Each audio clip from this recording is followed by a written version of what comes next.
আমার চোখে দৃষ্টিগোচর এই পর্যন্ত এখনো হয় নাই কোথাও লকডাউন চলতেছে। আর সত্যি কথা বলতে 2020-এ যখন সারা বিশ্বব্যাপী করোনা ভাইরাস কোভিডের লকডাউনই যখন বাংলাদেশে একমাত্র বাংলাদেশের মানুষ মানে নাই, সো এই ধরনের হাস্যকর অনলাইন ভিত্তিক লকডাউন বাঙালি মানবে। আপনার কাছে কি মনে হচ্ছে ডানে বামে তাকান আপনি তাহলে আজকে বাইরে কেন, আমি কেন বাইরে? সো এই ধরনের অনলাইন প্রপাগন্ডাকে আসলে এগুলো আসলে এক ধরনের মানে গোজামিল দেওয়ার চেষ্টা, ওরা ওদের মনোবাসনা পূর্ণ করছে এগুলো বলে।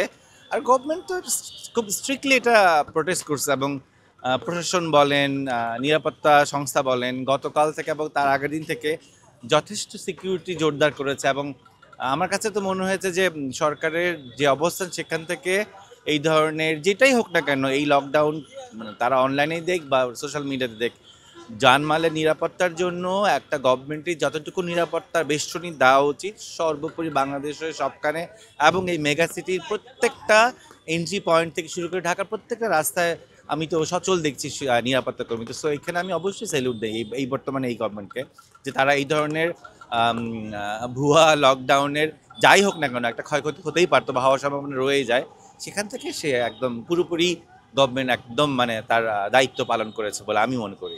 দেখেন আসলে এই লাস্ট 15-16 মাসে এক ধরনের মানুষের দ্বিমত তৈরি হয়েছে বিভিন্ন ধরনের প্রোপাগান্ডার কারণেই বলেন বা জনমতের যেই ফাটল ধরেছে সেটা আমি অস্বীকার করছি না, কিন্তু এটা তো সত্যি। আমার আপনার চিন্তাভাবনার মত পার্থক্য থাকতেই পারে।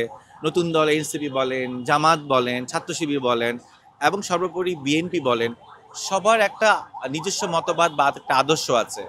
কিন্তু সবচেয়ে আনন্দের ব্যাপার হচ্ছে এটা, বা সবচেয়ে সুখকর বিষয় হচ্ছে এটা, এই ফ্যাসিবাদ মানে বিগত ফ্যাসিবাদদের এই যে লকডাউন বা যাদের ওদের যে মুভমেন্টে এই বিষয়গুলো কিন্তু সর্বোপরি সবাই আজকে দেখেন যুবদল বলেন, বিএনপি বলেন, ছাত্র শিবির বলেন, এনসিপি বলেন, বা আরও সংগঠন যারাই আছেন না কেন, আপামর জনগণ বলেন, ছাত্র জনতা বলেন, মজলুম সমাজ বলেন, সবাই কিন্তু ওরা যখনই রাস্তায় নামার ঘোষণা দিচ্ছে বা মুভমেন্ট করছে, একজন দুজন যাই হোক না কেন একদম সাথে সাথে প্রোটেস্ট করছে। যে এটাই তো হচ্ছে গিয়ে গণতান্ত্রিক একটা চর্চা আমি মনে করি। এবং সবচেয়ে বড় কথা ফ্যাসিবাদ মানে রোধ করার যে একটা তীব্র প্রতিবাদ এটা তো বিদ্যমান। সো এটাই হওয়া উচিত বলে আমি মনে করি। আমি বার্তা দেওয়ার কিছু না, আমি নিজেই জনগণ।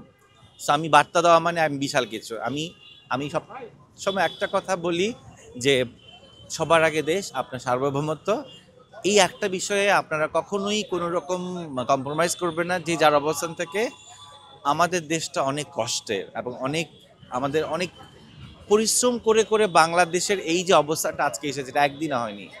সেই 47, 52, 71, 69, তারপর 90-এর আন্দোলন বলেন, সব 2024-এর কথা যদি বলেন, সব একদিনে না, এটা তো একটা চলমান প্রক্রিয়া। এবং এই সার্বভৌমত্বকে রক্ষা করার লড়াই আমাদের চলমান রাখতে হবে, জারি রাখতে হবে। সো বাংলাদেশকে ভালোবাসো, নিজের দেশ ভালোবাসলে যে কোনোভাবে আমরা মোকাবেলা করতে পারবো, যে কোনো ষড়যন্ত্রের মোকাবেলা করতে পারবো।